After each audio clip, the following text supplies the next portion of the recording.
Assalamualaikum warahmatullahi wabarakatuh. Waalaikumsalam warahmatullahi wabarakatuh. Perkenalkan kami dari kelompok 20 dengan anggota saya sendiri, Safiatun Safrina. Dan saya sendiri, Siti Musliha. Saya Tadri Farida. Saya Subaidah. Saya Syifa Solianti Dahlia. Akan mempresentasikan materi tentang penyuntingan naskah. Dan untuk yang pertama yaitu tentang pengertian. Pengertian penyuntingan merupakan proses membaca, mencermati, memperbaiki naskah yang telah dikirim oleh seseorang penulis naskah sehingga naskah tersebut siap untuk dimuat atau diterbitkan oleh sebuah penerbit. Dalam hal itu terdapat hal yang diperhatikan dalam menyunting naskah, yaitu 1. Kelengkapan naskah. Ada beberapa halaman yang terdapat dalam kelengkapan naskah. Yang pertama yaitu halaman kulit muka, 2. Halaman Prancis, 3. Halaman pelanggaran hak cipta, 4. Halaman judul utama, 5. Halaman hak cipta, 6. Halaman daftar isi, 7. Halaman persembahan, 8. Halaman daftar tabel, ilustrasi, daftar singkatan, dan daftar lambang. Ke-9. Prakata, kata sambutan. 10. Pendahuluan, 11. Catatan, 12. Daftar kata, daftar istilah, 13. Daftar pustaka, dan 14. Indeks. Yang terakhir adalah biografi singkat dan sinopsis. Yang nomor 2 yaitu nama penulis. Nama penulis haruslah konsisten dalam sebuah buku, mulai dari kulit depan hingga kulit belakang. Nama penulis paling sedikit dituliskan pada 4, yakni A. Kulit depan, B. Judul utama, C. Halaman hak cipta, D. Biografi singkat. Dengan kata lain, penulisan nama penulis pada keempat syarat ini haruslah sama. Yang ketiga yaitu kesesuaian daftar isi dan isi naskah. Apa yang tertera dalam daftar isi harus sama dengan apa yang terdapat pada isi naskah. Jika dalam daftar isi disebutkan ada 14 bab, isi naskah juga harus 14 bab. Yang keempat yaitu tabel atau ilustrasi atau gambar. Ilustrasi atau gambar harus sesuai apa yang disebutkan pada daftar ilustrasi dengan apa yang ada di dalam naskah.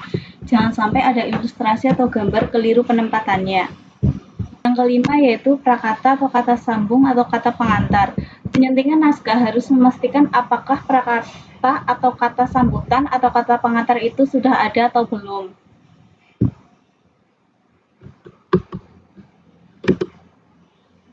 Yang keenam yaitu sistematika bab. Sistematika bab haruslah sama. Jika pada bab 1 digunakan angka Arab untuk subbabnya, pada bab 2 dan bab-bab selanjutnya juga harus digunakan angka Arab.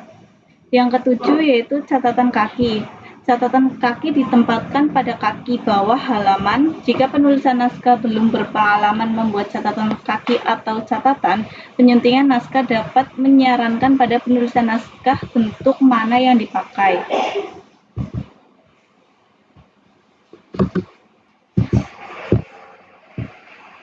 Yang kedelapan yaitu daftar pustaka. Ada dua hal yang perlu diperhatikan penyuntingan naskah pada daftar pustaka. Pertama, urutan bahan acuan, yaitu dari buku atau majalah dan lain-lain. Yang kedua, sistematika penulisan setiap bahan acuan. Secara umum, daftar pustaka ditulis dengan menggunakan urutan Nata Jukopen. 1. Nama penulis. Penulisnya dimulai dari nama belakang, lalu diikuti tanda koma. Setelah itu dicantumkan nama tengah jika ada dan nama depan. 2. Tahun terbit.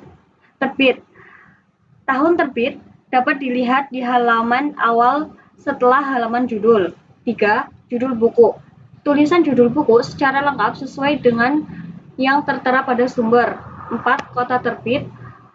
Tulisan tempat terbit buku yang dijadikan referensi dalam lalu diikuti tanda titik 2. 5. Penerbit. Rangkaian akhir dalam penulisan sebuah daftar pustaka adalah nama penerbit.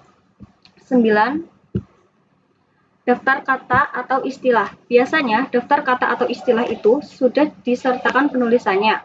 Akan tetapi, ada kalanya daftar kata atau daftar istilah itu belum ada. 10. Lampiran. Tidak setiap naskah memerlukan lampiran. Naskah yang merupakan hasil penelitian biasanya disertai dengan lampiran. 11. Indeks. Buku-buku ilmiah dan buku-buku referensi biasanya terdapat indeks. Hal ini dimaksudkan untuk memudahkan membaca, mencari istilah atau nama tertentu dalam buku. 12. Biografi singkat. Biografi singkat adalah semacam pertanggungjawaban penulis naskah atau buku terhadap pembaca.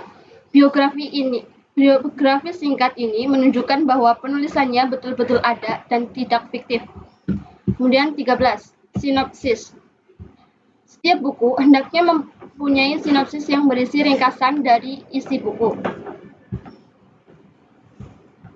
14. Nomor halaman. Penyunting naskah perlu memeriksa nomor halaman sebelum menyerahkan naskah ke bagian produksi. 15. Siap diserahkan. Jika penyunting naskah sudah yakin bahwa semua unsur naskah sudah lengkap dan tidak ada yang ketinggalan, naskah pun siap diserahkan ke bagian produksi. Kesimpulan, penyunting naskah hanya membantu penulis untuk membenahi dan meluruskan naskah. Selain itu, penyuntingan naskah juga dituntut kepekaannya terhadap hal-hal yang meragukan kebenarannya, terutama yang berkaitan dengan berbagai fakta yang ada, yaitu fakta geografis, fakta sejarah, nama diri, fakta ilmiah, angka atau statistik atau non-statistik, dan angka kontroversial.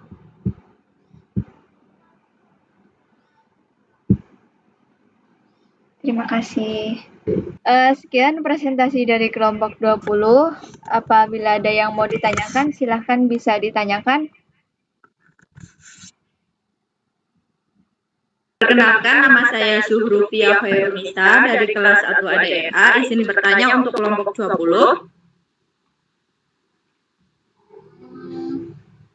Bagaimana cara memperbaiki bagian naskah yang kurang baik tanpa merubah makna dari naskah yang disunting? Sekian, terima kasih. Oke, terima kasih untuk pertanyaannya. Pertanyaan yang kedua, silahkan.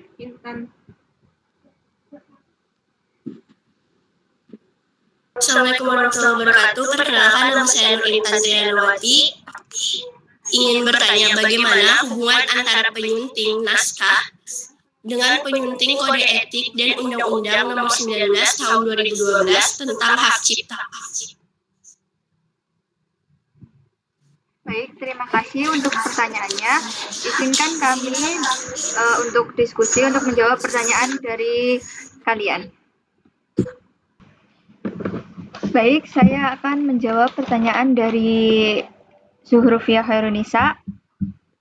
Jawabannya, untuk memperbaiki bagian naskah yang kurang baik tanpa merubah makna dari naskah yang disunting, kamu dapat mengikuti beberapa langkah berikut. 1. Mengidentifikasi kesalahan. 2. Mengkonsultasikan dengan menggunakan bahasa. 3. Menyesuaikan struktur kalimat. 4. Menambahkan keterjelasan atau catatan. 5. Menggunakan teknologi pereditan. 6. Memeriksa kerja selesai. 7. 6. Memeriksa kerja selesai. Dengan mengikuti langkah-langkah ini, kamu dapat memperbaiki bagian naskah yang kurang baik tanpa merubah makna dari naskah yang disunting. Cukup, Mbak? Ya, cukup. Terima kasih atas jawabannya. Ya, sama-sama. Baik, untuk pertanyaan yang kedua dari Mbak Intan, jawabannya yaitu penyuntingan naskah dan penyuntingan kode etik serta Undang-Undang Nomor 19 Tahun 2012 tentang hak cipta memiliki hubungan yang erat. Proses penyuntingan yang dilakukan oleh seorang penyunting harus memperhatikan hak cipta yang dilindungi undang-undang dengan mencantumkan sumber dan memenuhi syarat kutipan. Selain itu, penyuntingan juga harus memperhatikan kelayakan naskah dan memeriksa kesalahan dari segi bahasa pada sebuah teks atau naskah tanpa diubah makna dari naskah yang disunting. Undang-Undang Nomor 19 Tahun 2012 tentang Hak Cipta juga mengatur tentang sanksi pidana bagi pelanggar hak cipta. Bagaimana Mbak Intan? Oke, jelas. Makasih. Ya, cukup. Cukup. Ya, sekian presentasi dari kelompok 20. Saya cukupkan. Apabila ada kesalahan dari kami, mohon maaf. Wassalamualaikum warahmatullahi wabarakatuh. Waalaikumsalam. Waalaikumsalam warahmatullahi wabarakatuh.